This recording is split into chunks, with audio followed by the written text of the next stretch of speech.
Terima kasih. Selamat sore. Assalamualaikum warahmatullahi wabarakatuh. Salam sejahtera untuk kita semua. Pada kesempatan saat ini, alhamdulillah, saya mewakili dari APAD Anggur Plat AD. Ini adalah kali kedua berkegiatan dengan komunitas Joli-Jolan. Ketiga ya? Yang kemarin sama kamu. Oh iya, alhamdulillah kemarin sudah, ini yang ketiga. Yang di luar latar satu ya. Iya. Di luar, kebetulan kita di Palur Plaza. Sebenarnya rumah saya dekat di Palur situ, cuman karena hari ini tadi berbarengan dengan kegiatan pelatihan juga teman-teman APAD Karanganyar, saya bantu, ada tamu. Ya alhamdulillah sudah bisa datang walaupun rodok telat karena hujan. Nah, saat ini saya ingin berbagi tentang cara pembuatan pupuk organik cair. Yang pertama harus kita siapkan yaitu bahannya.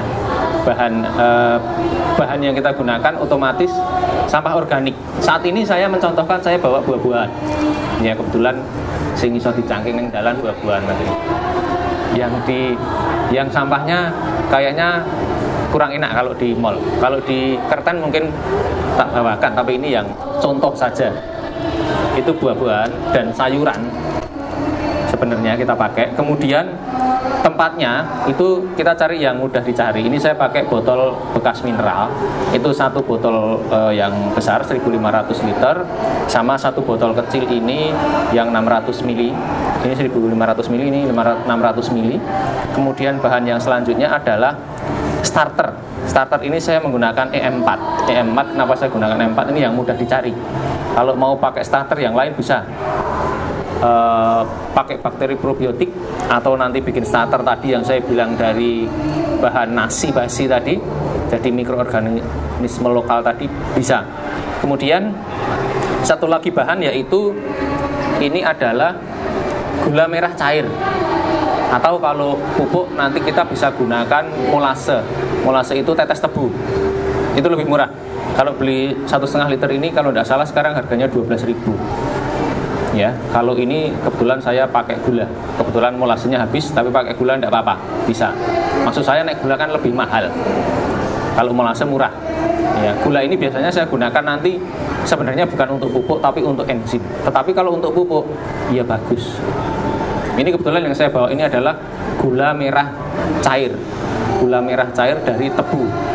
Jadi gula tebu merah cair ini dari sari tebu kemudian dimasak sampai berwarna coklat gini, tidak sampai mengkristal. Ini adalah kalau untuk membuat enzim atau untuk membuat pupuk ini paling bagus karena kadarnya itu 100% dibanding gula yang lain. Ini paling bagus. Oke, saya lanjutkan. Kemudian caranya gimana? Cara yang pertama yaitu setelah kita siapkan semua itu kemudian kita olah. Cara ngolahnya nanti material ini yang sudah ada di sini itu nanti kita masukkan semua ke dalam botol. Perbandingannya itu 1 bagian gula, kemudian 3 bagian sampah organik, sama 10 bagian air. Air ini kalau untuk pupuk pakai air apa saja bisa. Artinya air yang sehat ya, bukan air limbah dan sebagainya, enggak. Tapi air yang sehat. Atau kalau kita punya kolam, pakai air kolam itu lebih bagus lagi. Kolam lele terutama itu lebih bagus karena pakan lele itu proteinnya tinggi. Jadi kotoran dari lele itu kandungannya unsur N sama P-nya tinggi. Jadi bisa kita gunakan untuk memperkaya daripada kandungan POC nanti. POC ini nanti kandungannya itu kandungan unsur hara makro dan mikro itu lengkap sebenarnya.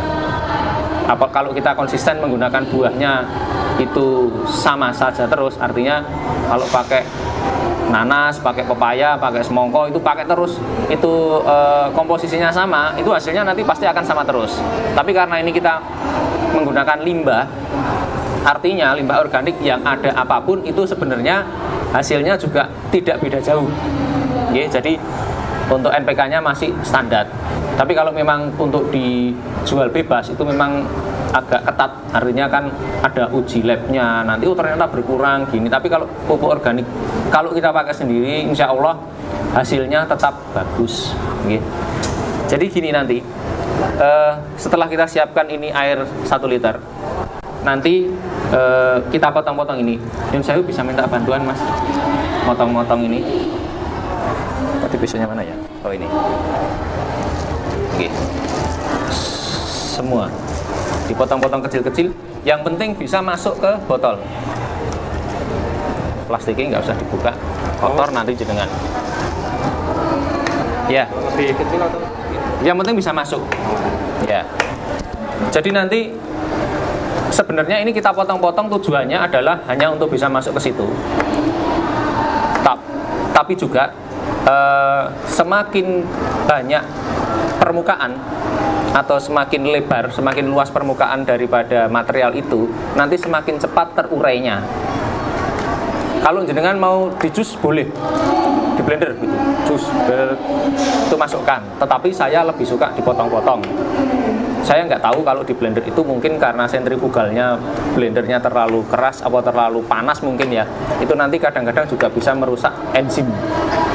Ya, malah mendingan kalau digiling itu boleh, atau di blender nggak sampai halus, tapi hancur tok bisa masuk, itu lebih bagus. Karena ini nanti pupuk setelah jadi, ini bentuk dari buah ini nggak akan berubah, tetap seperti itu. Jadi dia bentuknya tidak berubah, tidak akan hancur seperti itu. Karena nanti yang bekerja adalah bakteri. Bakterinya ini melepaskan enzim yang ada di buah dengan bantuan gula. Jadi sebenarnya bakteri itu makanannya gula. Jadi kalau kita buat nggak pakai gula, nggak efektif. Karena dia makanannya gula. Sehingga kalau kita mau memfermentasi apapun, itu harus pakai gula. Karena bakteri makanannya gula. Nah nanti setelah tercampur, itu nanti kita masukkan. Tadi perbandingannya kalau sampahnya 3 bagian kalau ini 1.500, itu biasanya saya pakai airnya 1 liter, kemudian buahnya itu 300 gram, terus gulanya ini 100 gram atau 100 ml. Nanti ditambahkan starternya itu sekitar 2 atau 3 tutup kalau pakai E4. Nanti kita fermentasi minimal itu 1 bulan.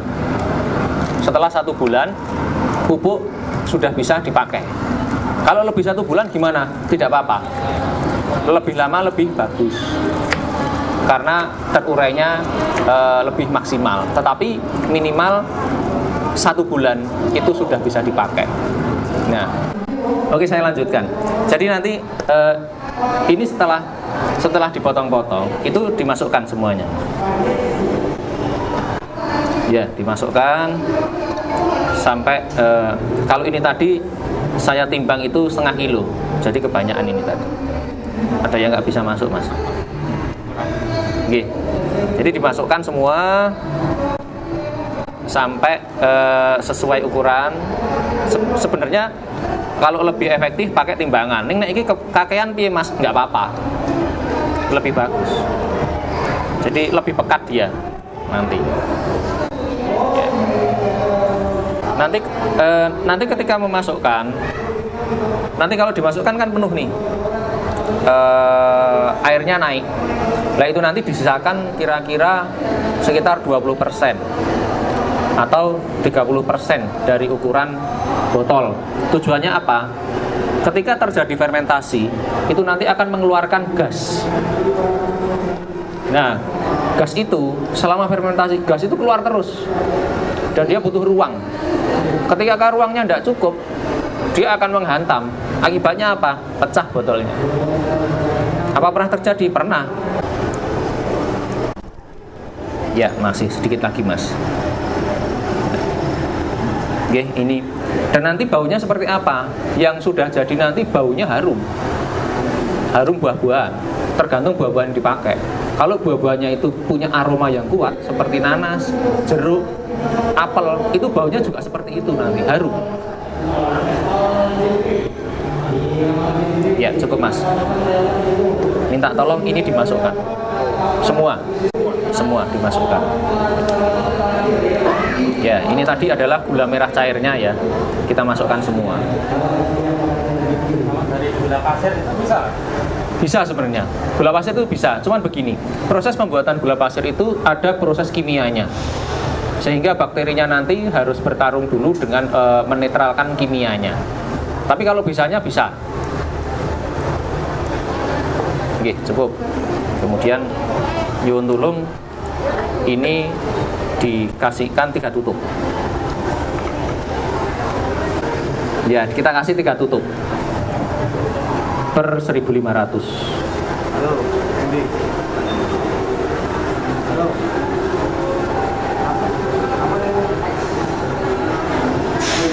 Ya. Harap merah kafe. Ora. Oke, nanti dimasukkan. Ora acara apa?